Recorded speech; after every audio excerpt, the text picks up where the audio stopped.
This is YouTube News. European elections. The EU isn't ready to deal with outside influence.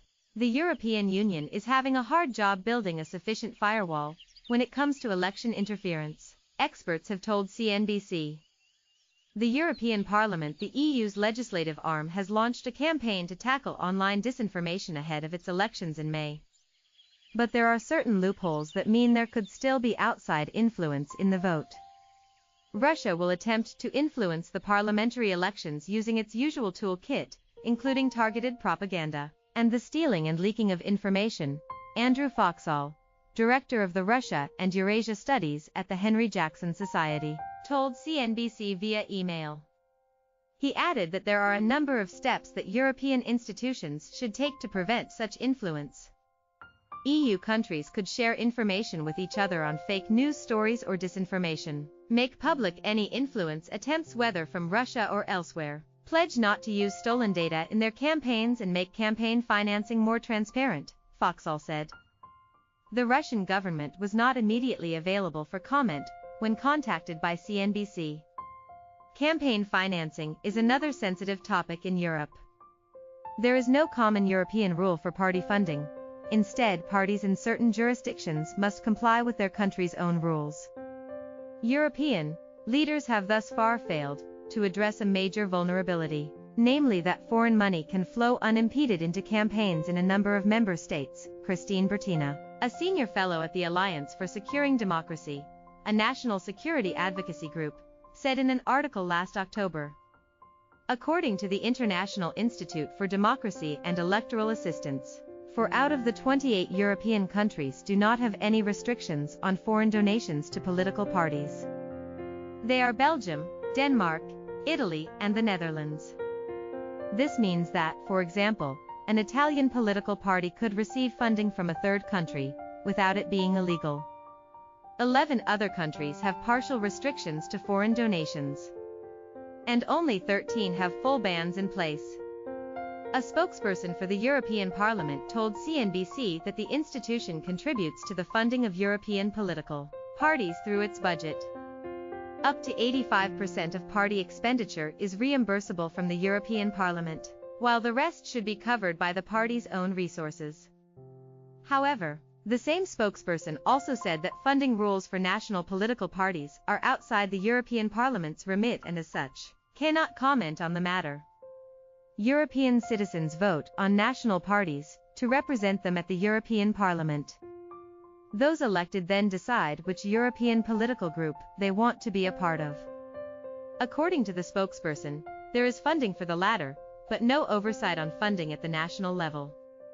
European officials are paying particular attention toward Russia, given the conclusion from U.S. intelligence agencies that the Kremlin did interfere in the U.S. 2016 presidential election. Marine Le Pen's Nationalist Party, recently renamed National Rally, found itself strapped for cash back in 2014, as none of the French banks wanted to provide it with any loans. But through one of its party members, Jean-Luc Schaffhauser, who had links to the Russian government, Le Pen's party obtained funds from a Russian-based bank, according to the Washington Post. Marine Le Pen has previously denied she has been influenced by Russian money. Furthermore, a former Le Pen advisor, who is currently member of the European Parliament, hired the daughter of President Vladimir Putin's spokesperson, raising some concern along the corridors of the Brussels institution. There have been other episodes showing apparent Russian links with European nationalist parties. Panos Komnenos, the leader of Greece's right-wing nationalist party, has often been photographed alongside Russian officials in Moscow. A spokesperson for his independent Greeks party wasn't immediately available for comment when contacted by CNBC. Media reports, unverified by CNBC, have also suggested that Italy's Lega, led by Matteo Salvini, sought funding from Russia via a petroleum export deal involving a firm close to the Kremlin. The party has denied the accusations. Almost all European populist parties have direct ties to Russia, although this is most often through individual connections rather than institutional ones, Foxall told CNBC via email.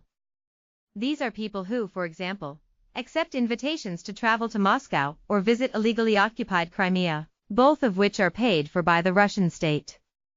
These same people would also be courted in their home countries by Russian diplomats and intelligence officers, he added.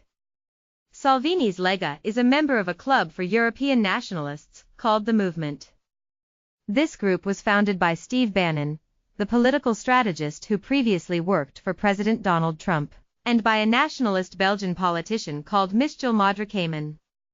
When asked about his links to Russia, Modrikamen told CNBC last month, "I was invited a few years ago to Moscow, visited the parliament, the Duma, and so on." He also said that he had been invited to some events at the Russian embassy in Belgium, but has no relationship with the country apart from that. What policymakers should be concerned about is actions by the Russian government to undermine democracy, gain economic leverage that can be used to further its broader foreign policy goals, or interfere in countries' domestic democratic political processes, Joshua Kirschenbaum, senior fellow at the Alliance for Securing Democracy, told CNBC. The Russian uses opaque financial channels and strategic investments in furtherance of these aims, and in so doing it often exports corruption and criminality, he also said. Russia is key for the EU given that it shares a border with some member nations. Former Soviet states in this region, like Estonia, have embraced the West with membership of institutions like NATO. But this has enraged Moscow, especially when it hosts U.S. troops for joint military exercises. The EU's strained relationship with Russia became more acute in 2014, when Russia annexed Crimea, which has led to ongoing sanctions against Moscow. The strength of Russia's approach is that it doesn't use the same tools everywhere. Instead, its tools differ depending on the country it is targeting. What the Kremlin does in, say, Greece, is different to what it does in Ireland, but all of these activities are still part of the same toolkit. Foxall, from the Henry Jackson Society, also said. Gabrielle Zimmer, a left-wing member of the European Parliament, told CNBC earlier this month that the EU must defend itself. The main point should be, we should stand for ourselves and our countries, and to say the Russians are interfering, it is the same as saying Trump and his friends are also interfering, she said, suggesting that there is no better or worse interference from outside. YouTube News.